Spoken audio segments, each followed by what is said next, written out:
What is this game? This game is Dr. Jekyll. I'm going to do about Mr. I'm going to do a few minutes of this.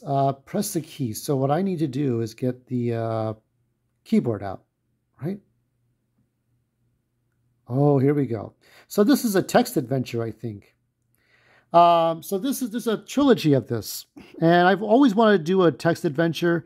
Text adventures are the easiest thing to program. You don't need too many. I mean, you could put graphics in, but all you need is an imagination and the right commands, and then you could just like tell a story. I am in the drawing room. This is August 22nd. We'll pretend it's this year.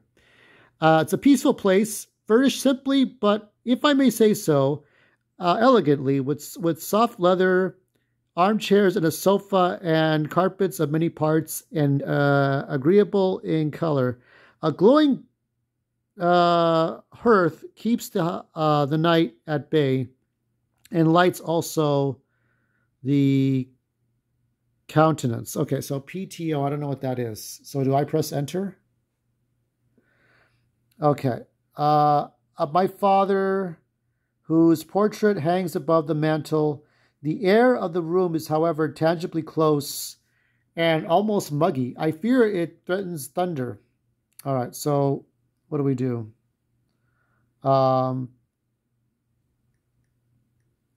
Look around. This won't be of use. Let's see. Oh, here we go. Close the window. Close window. This is exciting, kids. It's more exciting than Astrobot. I have no wish to do that. Why not? Go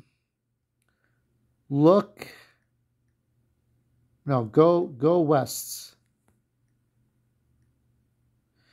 I'm familiar with some of these things. This is my first time I've actually done a text adventure to shoot. I've done some like homebrew, like home project versions of these, but never one that's like, okay, where we're really doing this.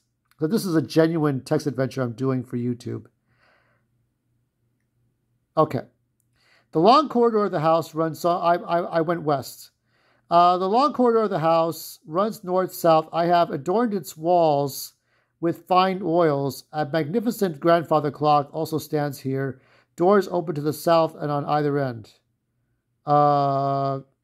Let's go south. So I'm going to do a little bit here. I'm going to see what I can get done here because I don't have a lot of space on my phone. The hall is brightly lighted. The curtains drawn and the door firmly bolted against the night. Firelight flickers on the polished cabinets and the shadow darts uneasily on the ceiling, almost as if the room, despite its own outward center, has a life of its own. Let's see. Firelight on the...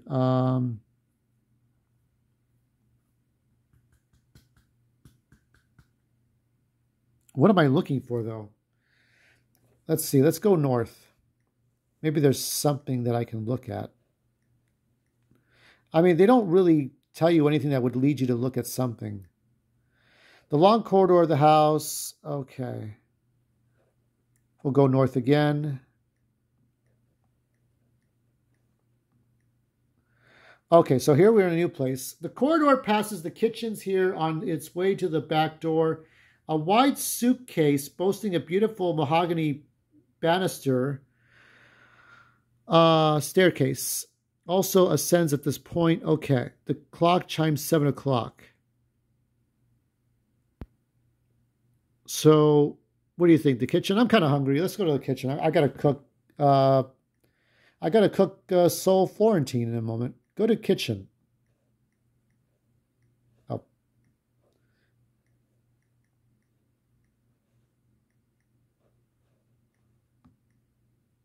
Okay, so now we're in the kitchen. Okay.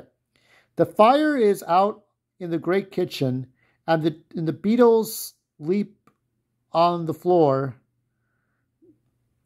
Beep shadows conceal themselves in the further reaches of the room, making the pots and pans strange, unnatural instruments of a forgotten science.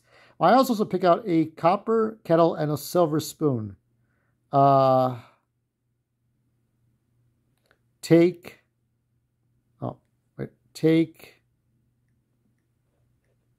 copper spoon.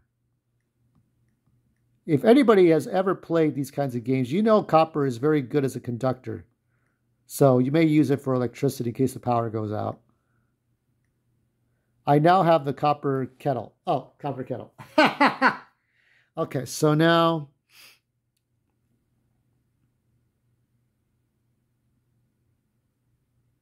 making the pots and pans strange, unnatural instruments. Okay. Let me see. Leave kitchen. Let's see if we can go upstairs.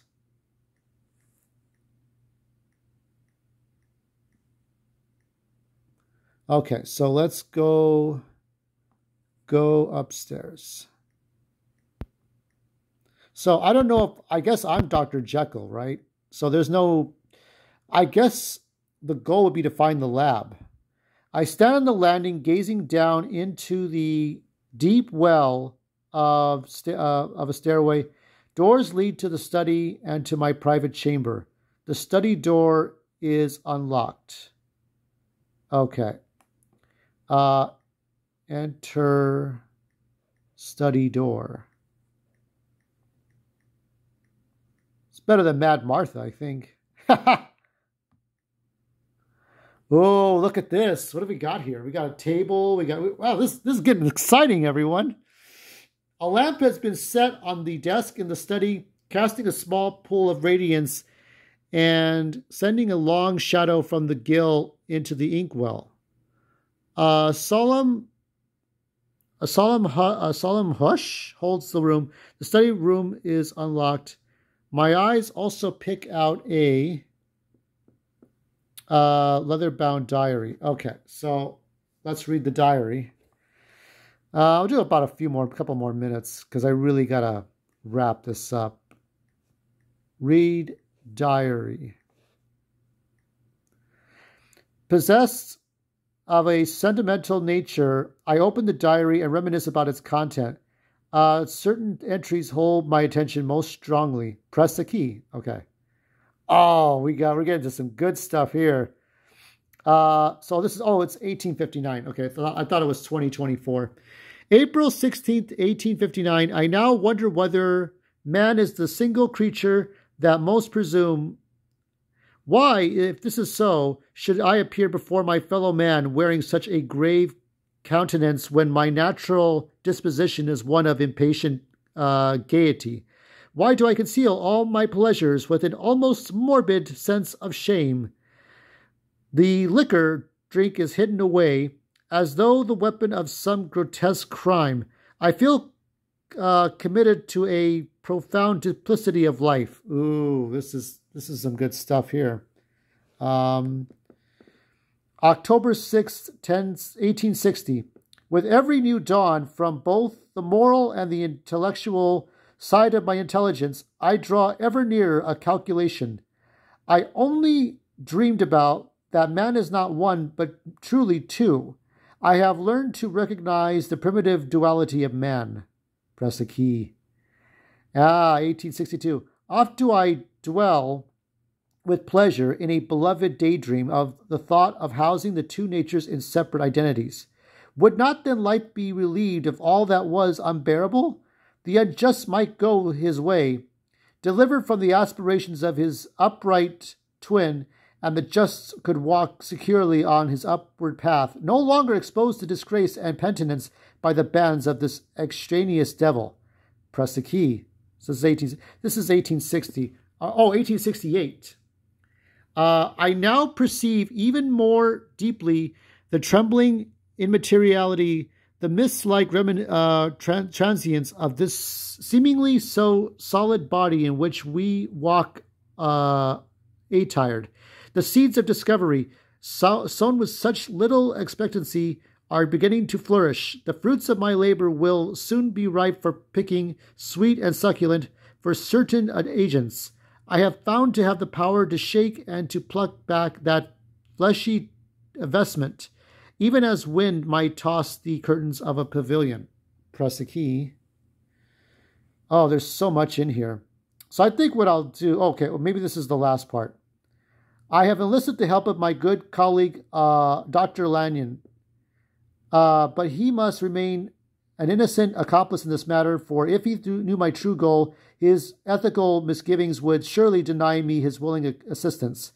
If it is he who will bring the drug's final ingredients, a salt of some rarity, to the hastily arranged dinner party 2 days hence, and I am resolved to test my theories that very night, but I know well the grave risks I take for any drug that so potently controls and shakes the very fortress of identity, might by the least scruple of an overdose utterly blot out that immaterial tabernacle which is I must look to a change, but for the good of mankind, I must essay this thing. So that's pretty good. So I'm going to leave it here. I'm going to give this one a 7 out of 10. Not bad, ain't it? I'm making the right choices.